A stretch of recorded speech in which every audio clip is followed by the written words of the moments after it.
আমার মেয়ে এক ছেলের জন্য মাধ্যমিক পাস করেছে, তারপরে উচ্চ মাধ্যমিক গ্র্যাজুয়েট হয়ে বসে আছে। বসে আছে কেন? কি কর্মসংস্থানের অভাব আছে? কর্মসংস্থানের অভাব। তারপরে এখন মেয়ে কম্পিউটার শিখে বসে আছে, 2-3টা আপনার ইন্টারভিউ দিয়েছে, তাতে কোনো হয়নি। কর্মসংস্থা যে হিসেবে তার থেকে প্রচুর ছেলে মেয়েরা পরীক্ষা দেয়, কিন্তু চাকরির সময় দেখা যায় যে ভুলতাল হয়ে যাচ্ছে। এই ব্যাপারে বসে আছে, এখন টিউশনি করে।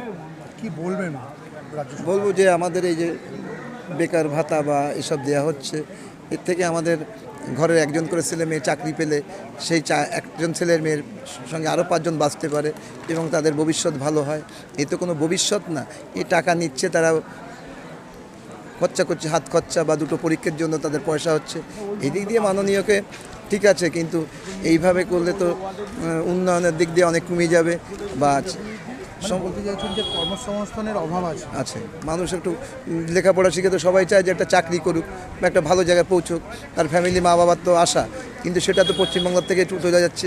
এই জন্য বাইরে চলে যাচ্ছে, বাইরে যেয়ে তারা ঠিকমতো কাজবাজ করছে, কিন্তু তাদের জীবনের অনেক ঝুঁকি হয়ে যাচ্ছে। মাননীয় মুখ্যমন্ত্রীকে কি বলবেন যে আমাদের ছেলেপেলেগুলো যাতে ভবিষ্যতে চাকরি বাকরি পায়, সেটাই কর্মসংস্থানের ব্যবস্থা। হ্যাঁ, কর্মসংস্থানের ব্যবস্থা। কি নাম? আমার নাম সঞ্জিত দেবনাথ। কোথা থেকে এসেছেন? আমি এসেছি 3 নম্বর ওয়ার্ড, বারাসাত। আপনার ছেলের নাম? অভিজিৎ দেবনাথ, আপনার মেয়ে? অদিতি দেবনাথ। না, ভাতা দিচ্ছে, তাতে কিছুটা হেল্প হচ্ছে। তার সাথে সাথে মাননীয় মুখ্যমন্ত্রীকে বলবো যাতে কর্মসংস্থানেরও ব্যবস্থা করে দিতে পারে, দিলে ছেলেমেয়েদের উপকৃত হবে। আর তার সঙ্গে সঙ্গে এই ভাতাটা খুব মূল্যবান, কেন বেকার ছেলে মেয়ে তাদের অনেকটা পকেট মানি লাগে, যেটা গার্জিয়ানরা পারে না, সেটা তাদের পক্ষে অনেক উপকৃত হয়।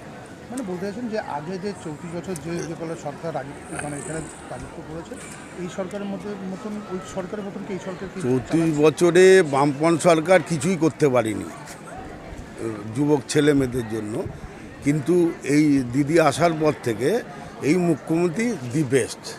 উনি এইসব যে সকল প্রকল্পগুলো চালু করেছে খুবই সুন্দরভাবে চলছে, ছেলে মেয়েদের ডেভেলপমেন্ট হচ্ছে। তাদের এই যে আজকে যুবসাথী যে প্রকল্পটা, তাতে তো ইয়ং ছেলে মেয়েদের কিছু পকেট মানি আসছে। তার সাথে সাথে আমি বলবো, আমার একান্ত অনুরোধ যেটা হলো, দিদি যাতে পরবর্তীকালে এদের চাকরির কোনো একটা ব্যবস্থা করে, কর্মসংস্থানের ব্যবস্থা করবে, যে যার যোগ্যতা অনুযায়ী কাজ পাবে অবশ্যই। কি নাম আপনার? আমার নাম মদন দাস, আমি 27 নম্বর ওয়ার্ডের কার্যকারী সভাপতি। আপনার ছেলের নাম? আমার ছেলের নাম ইন্দ্রনীল দাস। কবে মাধ্যমিক পাস করেছিল আপনার ছেলে? 2016-তে।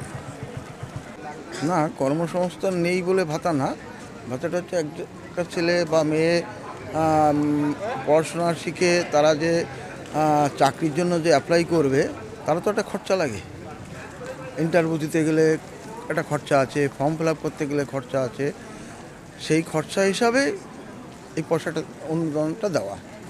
মানে আগের যে সরকার ছিল রাজ্যে, সেই সরকারের মতন কি এই সরকারও কি চালাচ্ছে কর্মসংস্থান? না না, আগের সরকার তো কোনোদিন আমরা এইসব দেখিনি বা শুনিও নি। এই ধরনের পরিকল্পনা বা এই ধরনের চিন্তাভাবনা আমরা আজ পর্যন্ত কোনোদিন, মানে বিগত 34 বছরের যে সরকার ছিল, কোনোদিন আমরা এগুলো দেখিনি, শুনতেও পাইনি।